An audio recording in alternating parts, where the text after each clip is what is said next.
Bagaimana cara menyampaikan nasihat kepada istri yang senang tinggal dengan orang tuanya daripada ikut mengurus suaminya? Ini yang bertanya ini anggota istri, ikatan suami takut bini. Makanya kalian yang lajang-lajang, yang belum menikah, sebelum menikah itu harus tanya baik-baik, Adinda, nanti kalau kita nikah, kau kerja apa tidak? Adinda, kau kan tinggal di Pekanbaru, abang tugasnya di Jawa, kau ikut abang apa ikut orang tua? MOU-nya harus jelas, Memorandum of Understanding between me and you. Nah sekarang baru bingung, udah nikah tak mau dia ikut, mau dipaksa nanti dia merajuk, ayo ikut saya. Pijak kan aja. Ustaz, boleh gak majang foto keluarga? Boleh, tapi katanya haram. Yang haram itu patung 3 dimensi, dicetak, dipahat, dibentuk, diukir patung, disenter ada gambarnya, itu yang gak boleh. Malaikat gak masuk ke rumah kalau ada patung, tapi malaikat yang gak masuk itu malaikat rahmat, malaikat maut masuk. Foto keluarga, bapaknya sopan, ibunya pakai jilbab. Yang foto keluarga yang belum hijrah dulu jangan dipajang. Bapaknya pakai celana pendek, ibunya pakai baju pendek, you can see. Jangan dipajang di ruang tamu. Nanti temannya lihat, emakmu cantik juga dulu ya. Nah, jadi yang sopan, pakaiannya pakai hijab, bagus, nggak salah. Ustaz, apakah ketika i'tidal kita boleh bersedekap atau tidak? Mohon maaf Pak. Sami Allahu liman hamidah. Tiba-tiba dia bersedekap. Sami Allahu liman hamidah.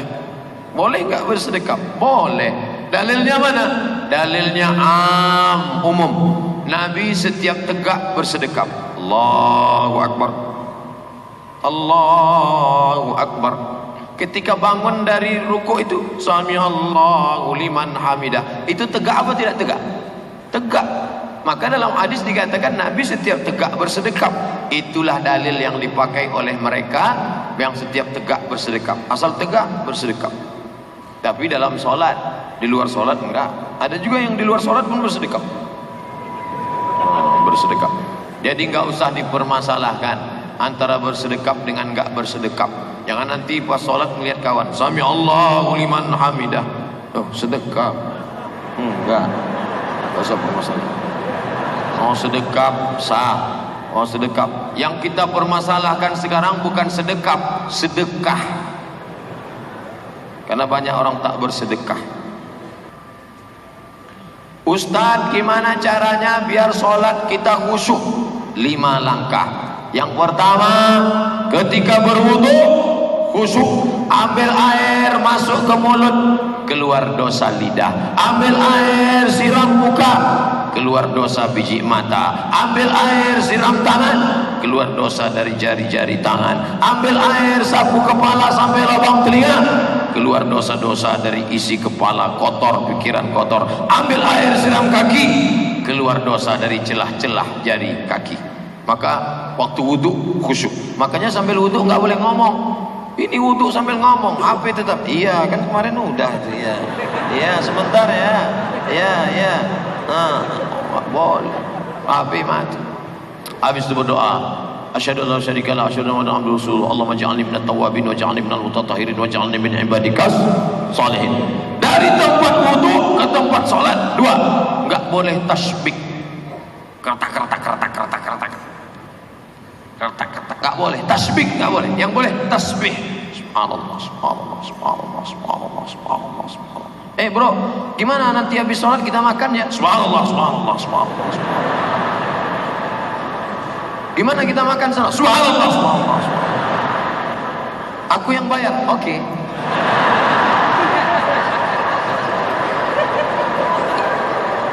Boleh. 3. Ngomong ngerti apa yang diomongkan. Inna salati wa nusuki wa mahyaya wa mamati lillahi rabbil alamin. Makanya ngaji sama ulama. Makanya yang pertama tadi yang paling panjang, ngaji sama ulama. Anak-anak masukkan ke pondok pesantren, SMP IT, Islamic Boarding School, pondok pesantren. Itu yang akan membuat dia ngerti ucapan sholatnya. SMP bahasa Inggris, SMA bahasa Inggris, kuliah bahasa Inggris. Emangnya sholat pakai bahasa Inggris? Mana ada orang sholat pakai bahasa Inggris?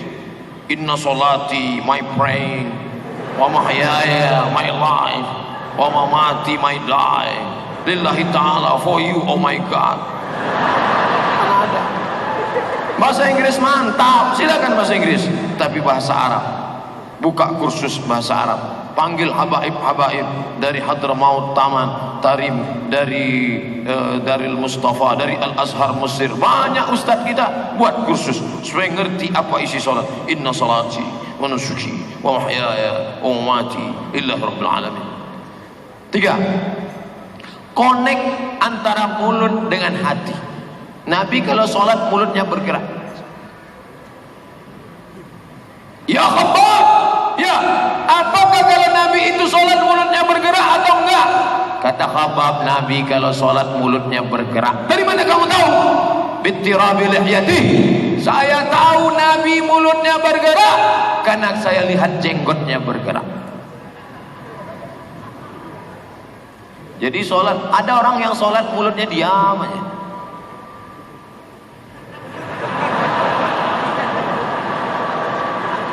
Bismillahirrahmanirrahim. Mulut harus bergerak.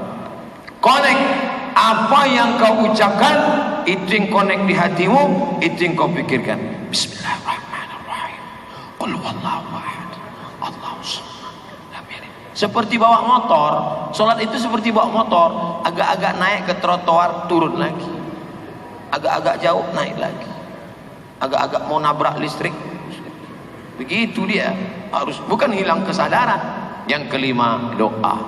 Jangan lupa doa, minta sama Allah. Ya muqallibal qulub, wahai engkau yang membolak-balikkan hati, sabit qalbi, kokohkan hatiku ala dinik, dalam agamamu, wa ala ta'atik. Tolong aku ya Allah, ini hatiku bukan punya aku tapi punya engkau.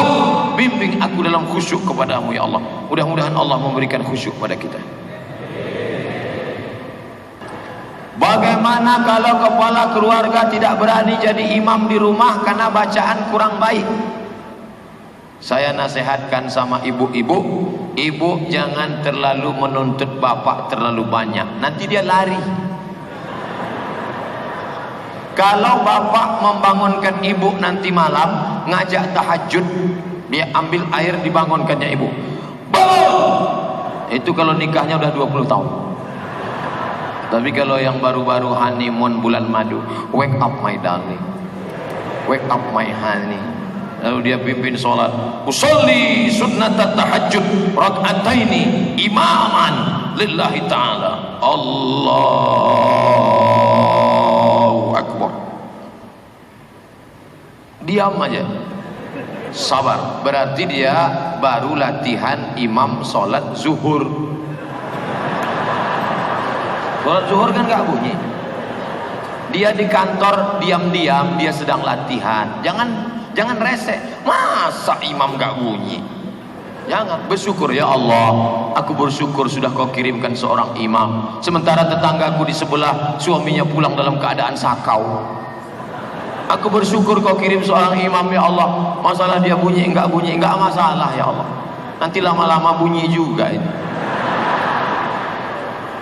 Yang laki-laki kalau mau jadi imam latihannya zuhur dulu, karena zuhur itu modalnya takbir aja. Allahu Akbar.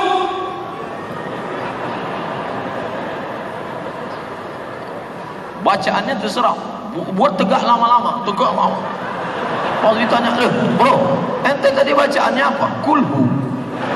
Loh, kok lama sekali? Aku ulang 10 kali. Nanti sudah agak-agak lama baru. Oh, bismillahirrahmanirrahim. Alhamdulillahi rabbil alamin. Ar-Rahmanir-Rahim. Maliki yaumiddin. iyyaka na'budu wa iyyaka nasta'in ihdinas siratal mustaqim siratal ladzina an'amta 'alaihim ghairil maghdubi 'alaihim waladdallin amin. Bismillahirrahmanirrahim.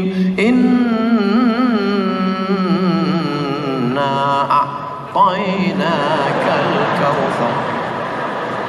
Untuk pertama-pertama pilih ayat yang pendek-pendek aja dulu. Jangan langsung Ar-Rahman. Ar-Rahman.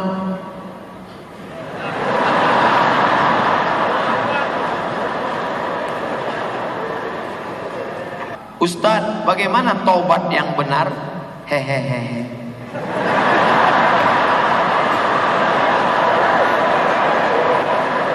Tiga rukun taubat. An-nadamu fil qalbi, menyesal dalam hati.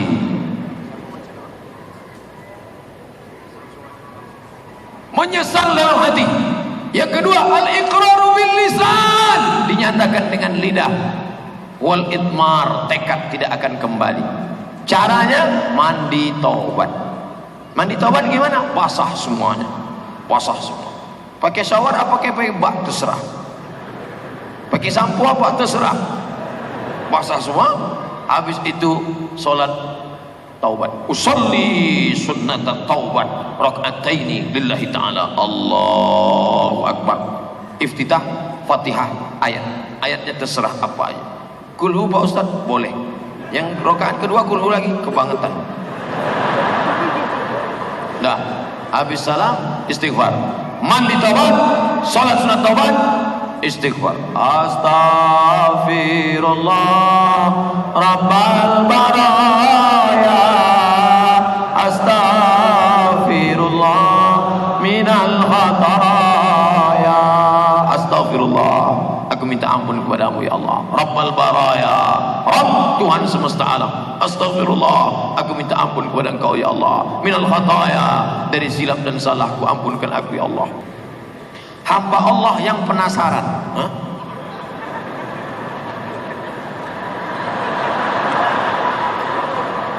apakah cadar itu ajaran Islam? Lebih 20 hadis bercerita tentang cadar. Satu lagi bercerita tentang tidak cadar.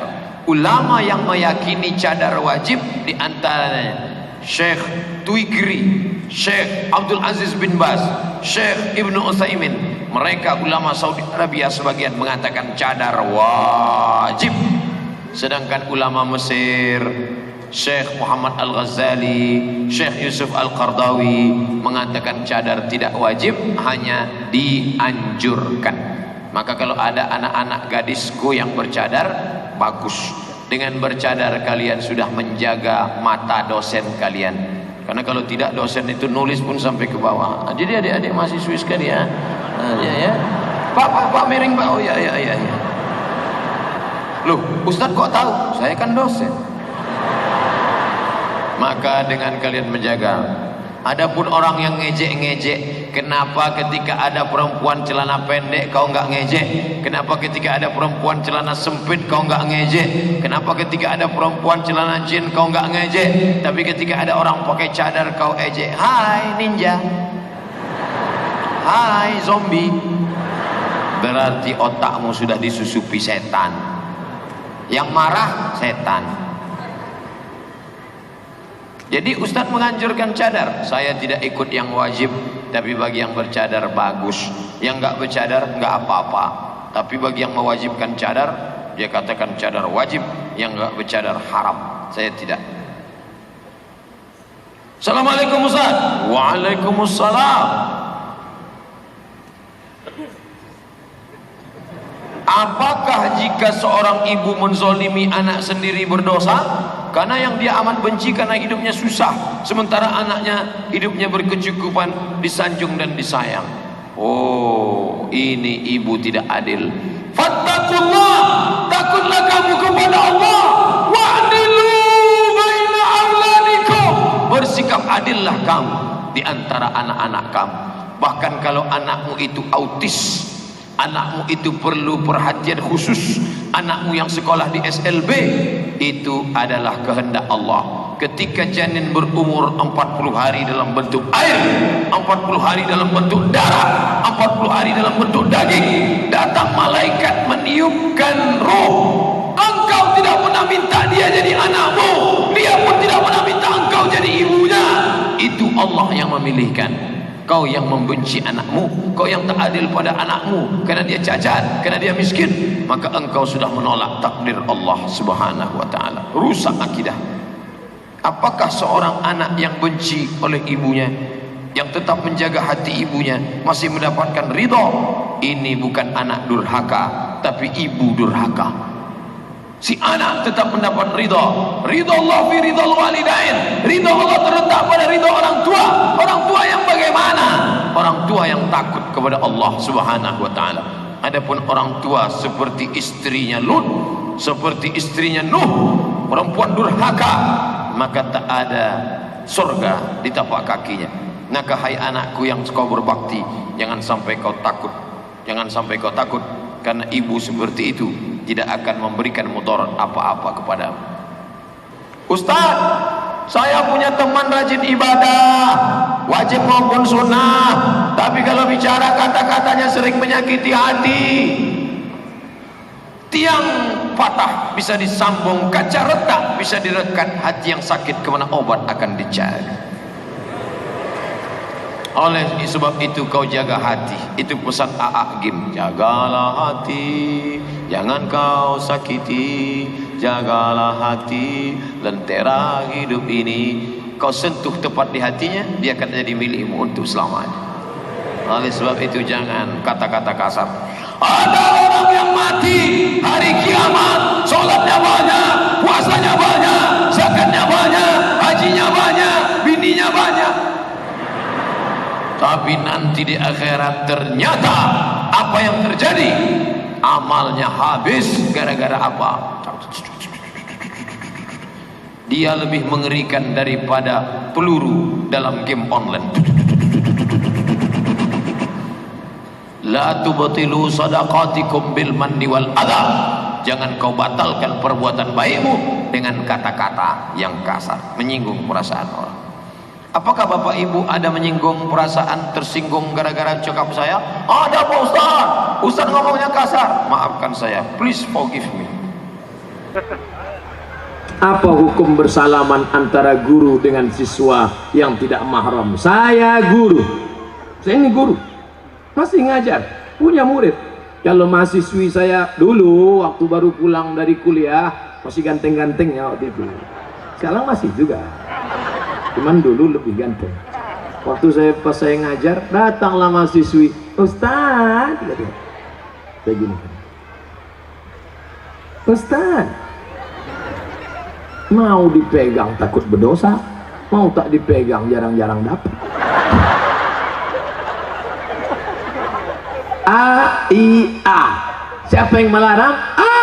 Aqidah li ayyut'ina ala ra'si ahadikum, dicucukkan paku dari api neraka ke kepala kamu lebih baik daripada menyentuh tangan perempuan yang tidak mahram.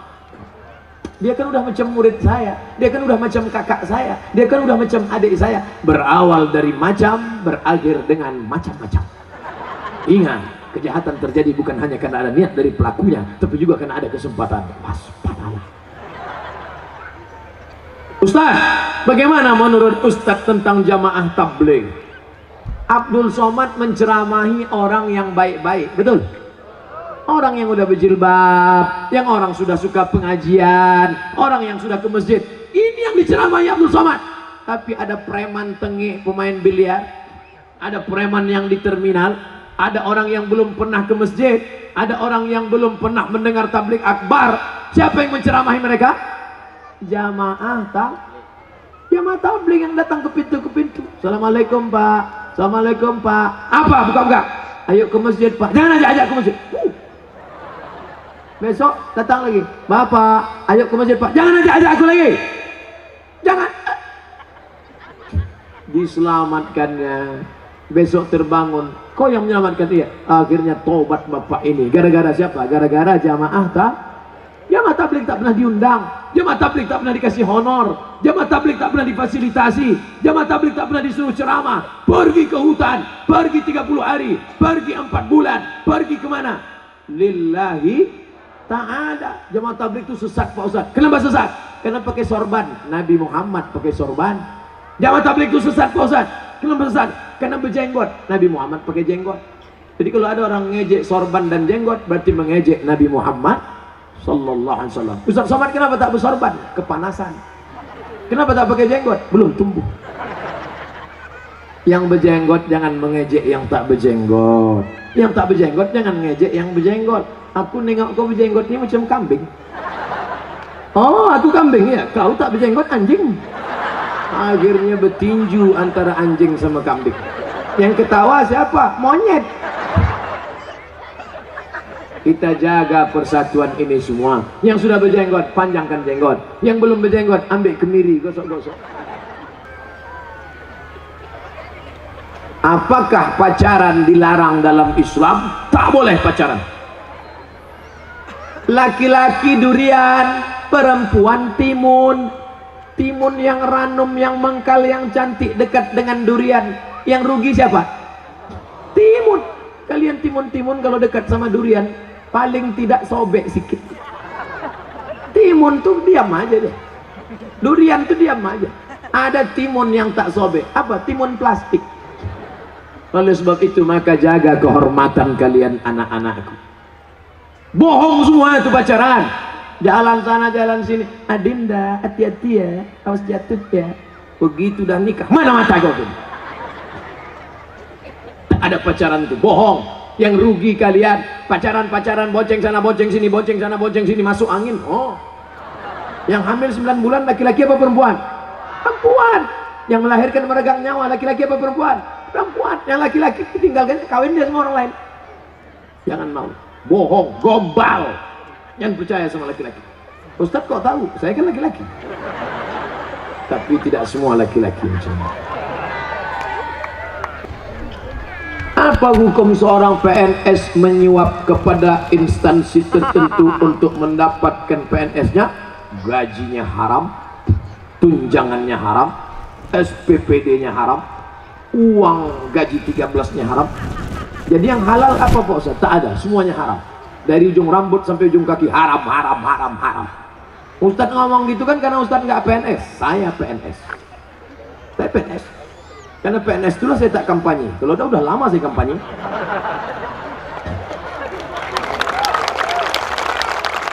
Saya ikut tes PNS, pelamar umum, ikut dari awal sampai akhir, tas tes, tas tes, tas tes, tas tes, sampai puncaknya. Tanya ke emak, mak, aku ikut tes mak. Gimana kalau tak lulus? Jangan kau takut nak. Allah memberi kau rezeki. Kalau kau lulus, dari situ makan kau. Kalau kau tak lulus, rezeki tak berpintu. Kawan saya yang sudah lulus PNS malah keluar dari PNS. Kemarin jumpa di Jakarta, saya sangka miskin dia. Mobilnya besar, bininya besar. Saya tanya, bini kau yang kemarin kan bukan itu. Itu yang pertama. Ini yang ketiga. Awak PNS 1 bini, dia 3. Mau PNS apa tak PNS? Takut dia? Ketahuan, anggota ISTI, Ikatan Suami Takut Bini. Jangan takut tak PNS. Nah, rezeki tak berpintu diberikan Allah. Itulah letak akidah. Apa hukumnya orang menjalankan riba?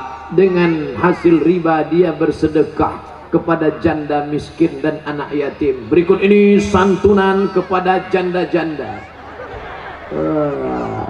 Anak yatim sapu kepala. Innallaha thayyibun, Allah maha baik. La yaqbalu illa thayyiba. Allah tak menerima kecuali yang baik-baik. Riba diterima Allah apa tidak? Dibawa duit riba pergi umrah, menangis di pintu Ka'bah, labbaik Allahumma labbaik, labbaik Allahumma labbaik, labbaik Allahumma labbaik. Itu kalau talbiyah orang Sumatera. Kalau orang Jawa lembut. Labbaik Allahumma labbaik. Apa kata malaikat? La labbaik wala sa'daik. Kau tak dapat haji mabrur, zaduka haram, karena berangkat dengan uang Jangan kalian nikah dengan laki-laki pekerja riba. Kaya pun dia, disuapkannya neraka jahanam ke mulutmu. Mobil besar tinggal, rumah megah tinggal. Maka walaupun dia bersahaja sederhana, tapi dia baik dan soleh, terimalah dia.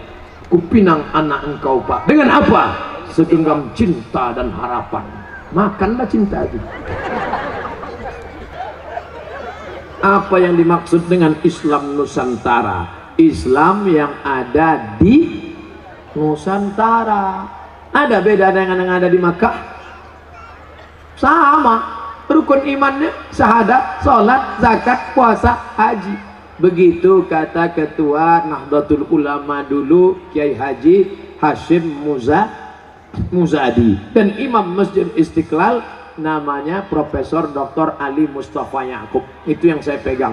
Islam di Nusantara.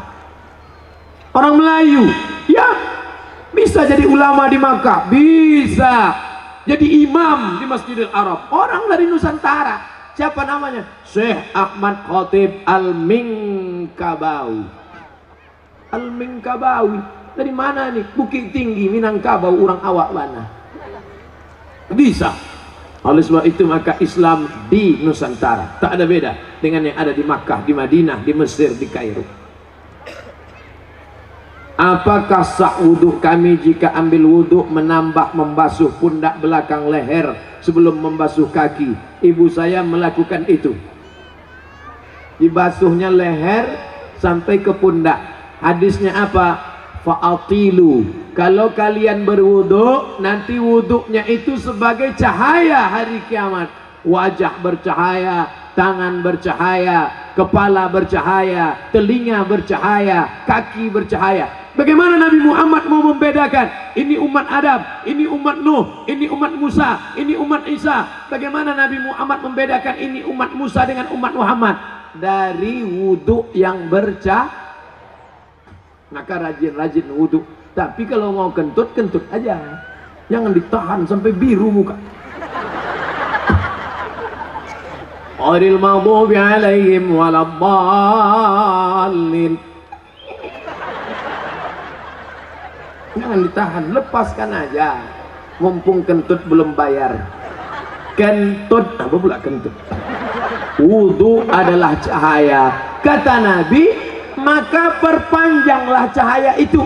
Nah, ketika menafsirkan inilah ulama terbagi dua. Yang pertama mengatakan perpanjang cahaya itu maknanya lama-lama wudhu jangan sampai batal. Tapi kelompok kedua mengatakan perpanjang wudhu artinya diperpanjang lebih daripada batasnya. Waktu menyapu muka diperpanjang sampai ke leher. Supaya apa? Cahayanya. Jadi kalau ada nanti yang berwudhu dibasuhnya sampai leher sampai ke tengkuk, itu sebetulnya dia ingin memakai tafsir yang kedua. Tak salah. Oh, kalau gitu Pak Ustadz, aku jangan sampai leher, masuk aja ke dalam bak. Jangan, itu mandi namanya. Bagaimana cara menyampaikan nasihat kepada istri yang senang tinggal dengan orang tuanya daripada ikut mengurus suaminya? Ini yang bertanya ini anggota ISTI, Ikatan Suami Takut Bini. Makanya kalian yang lajang-lajang yang belum menikah, sebelum menikah itu harus tanya baik-baik, Adinda, nanti kalau kita nikah kau kerja apa tidak? Adinda, kau kan tinggal di Pekanbaru, abang tugasnya di Jawa, kau ikut abang apa ikut orang tua? Adinda, setelah kita nikah nanti kau kan anak tunggal semata wayang, ayahmu tak lama lagi mati. Kau nanti ikut emakmu apa ikut aku? MOU-nya harus jelas, Memorandum of Understanding between me and you. Enggak jelas. Jangan sampai ini asik jalan sana, jalan sini, jalan sana, jalan sini. Yang diceritakan mie ayam bakso, mie ayam bakso. Emang pernikahan mie ayam sama bakso? Nah sekarang baru bingung. Udah nikah, tak mau dia ikut. Mau dipaksa, nanti dia merajuk. Ayo ikut saya. Pijakkan aja. Harus jelas dari awal. Harus jelas. Ini udah begini macam mana ini? Duduklah bersama suaminya, mertuanya, istrinya. Duduk buat baleho besar-besar. Judulnya mau dibawa kemana hubungan ini? Bagaimana menurut akidah kita jika menyukai K-pop? Walau hanya sekedar suka saja. Ada seorang bapak koma. Tahu koma? Koma itu sikit lagi titik. Di ruang ICU. Tahu arti ICU? ICU, you don't see me. Ambo mencaliak waang, waang tak bisa mencaliak ambo. Dia sudah koma. Titit, titit, titit. Koma. Sikit lagi tit. Sudah mau mati. Kata dokter Cipto Mangunkusumo, bawa pulang ke rumah. Karena sudah tak lama lagi mati. Akhirnya pas mau dibawa pulang ke rumah, tiba-tiba dia terbangun, sehat, sadar. Dokter heran, ditanya, kamu tadi pingsan, koma? Iya. Kenapa tiba-tiba bangun? Apa yang kau lihat? Ketika aku sedang koma tadi, tiba-tiba ada orang yang datang kepadaku dan bertanya, kapan tablik akbar? Siapa yang datang? Ustadz Somad. Dan dia jumpa saya langsung, mengaku katanya waktu dia koma itu Ustadz Somad datang bertanya, kapan tablik akbar? Akhirnya dia terkejut, dia terbangun dan dia buat tim pengajian tablik akbar. Lama saya berpikir, kok bisa saya datang waktu dia koma? Saya tanya, Bapak selalu dengar ceramah saya? Selalu. Habis 4 giga untuk Ustadz aja. Bapak kalau mau tidur nengok apa? Ceramah Ustadz. Kalau pagi nengok apa? Ceramah Ustadz. Di kantor nengok apa? Ceramah Ustadz. Baru saya paham, apa yang paling sering kita tengok, itulah yang akan datang waktu kita koma dan sakaratul. Udah, paham jawabannya? Nangkap? Anak Dinia Putri cerdas. Apa maksud ceramah Ustadz? Kalau kau sering suka K-pop, nanti waktu kau koma, K-pop itulah datang. Kalau kau suka nonton Bollywood India, nanti waktu koma, datang Amitabh Bachchan sama Sanjay Dutt.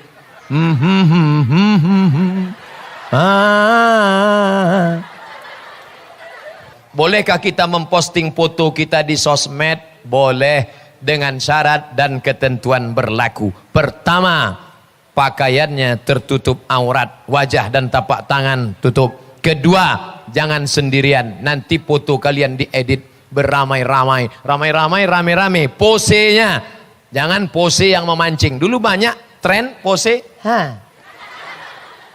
ada dulu kan? Saya buat di FB, jangan anak gadis berfoto menjulurkan lidah, karena yang menjulurkan lidah itu anjing. Anjing menjulurkan lidah 2. Pertama haus, yang kedua sedang bernafsu. Jangan kalian julurkan lidah. Ini banyak yang gadis-gadis mulut.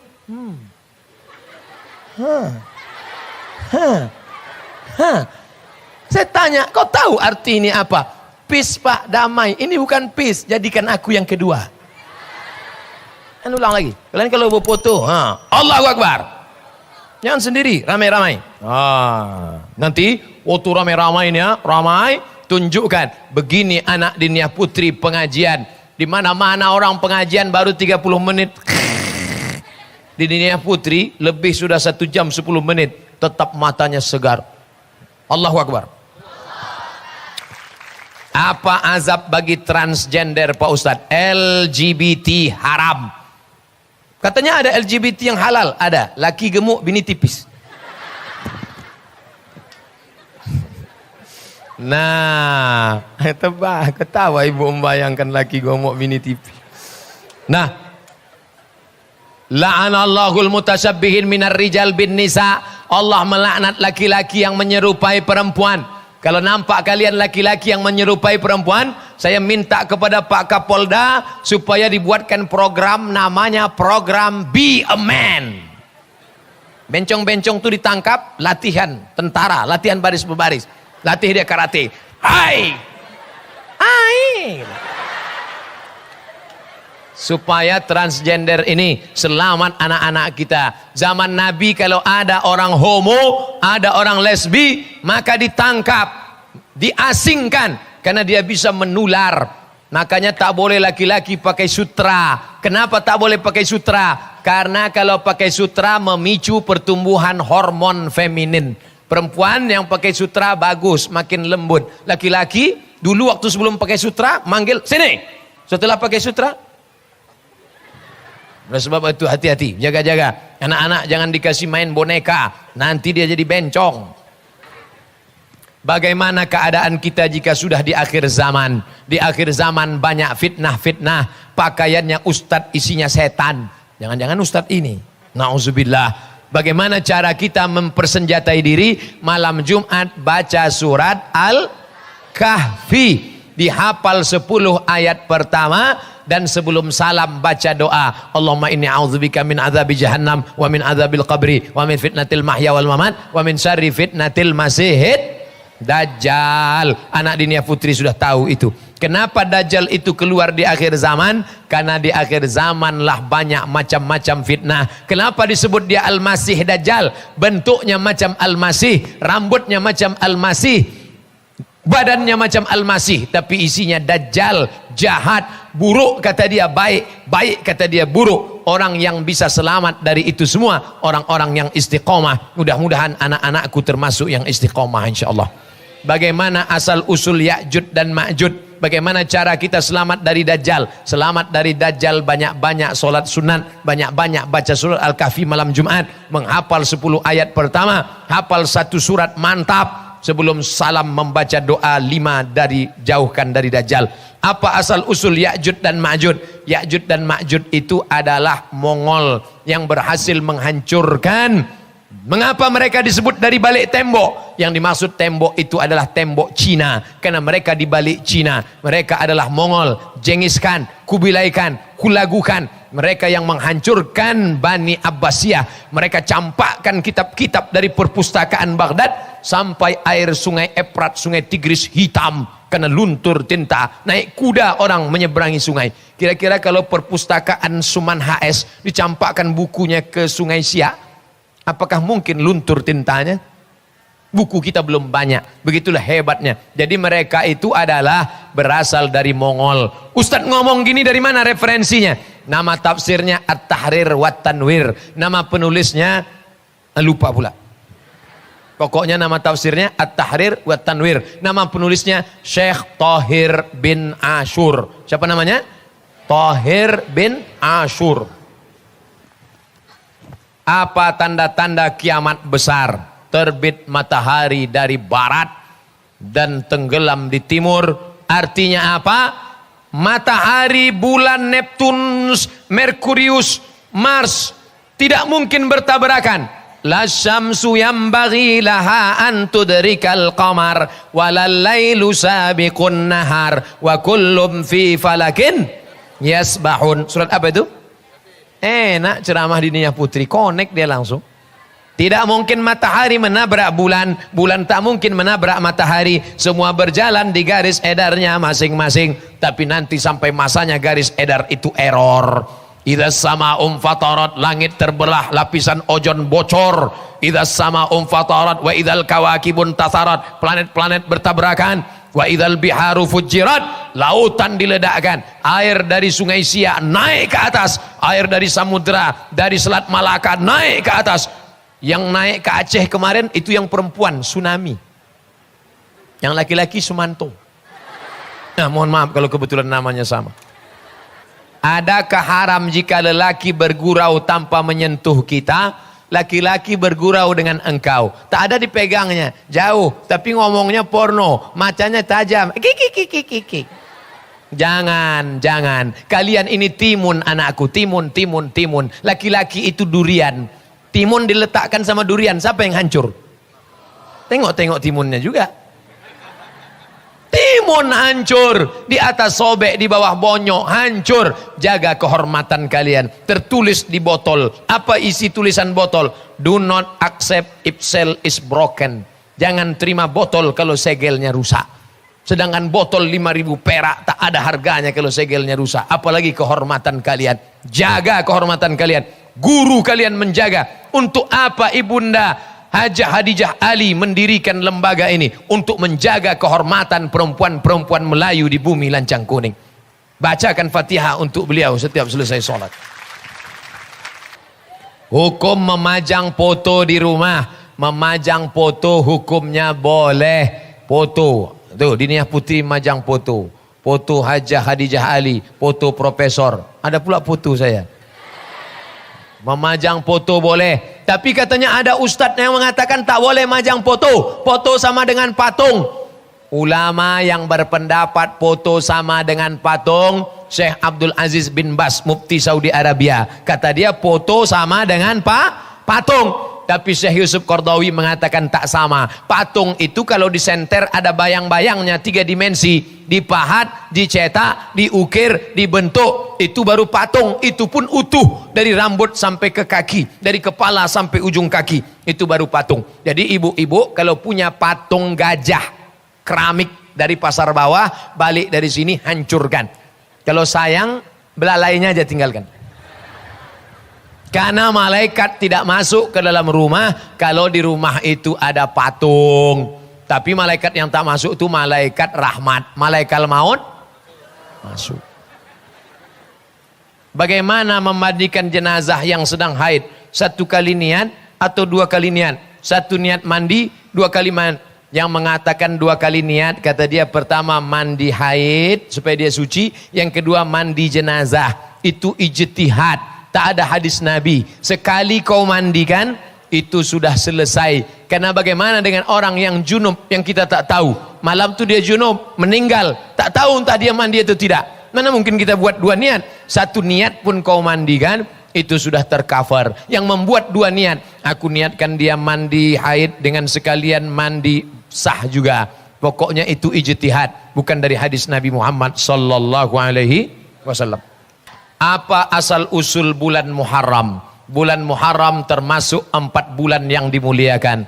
Zulqa'dah, Zulhijjah, Muharram, Rajab. Zulqa'dah, Zulhijjah, Muharram, Rajab. Maka di bulan Muharram ini Allah Subhanahu wa taala menyelamatkan Nabi Musa ketika dikejar oleh Fir'aun, tenggelam di Laut Merah. Maka nanti kita berpuasa 3 hari, 9, 10, 11. Tak bisa 3 hari Pak Ustadz, 9, 10. Tak bisa 2 hari Pak Ustadz, 10 saja. 10 pun tak bisa, mati aja lah.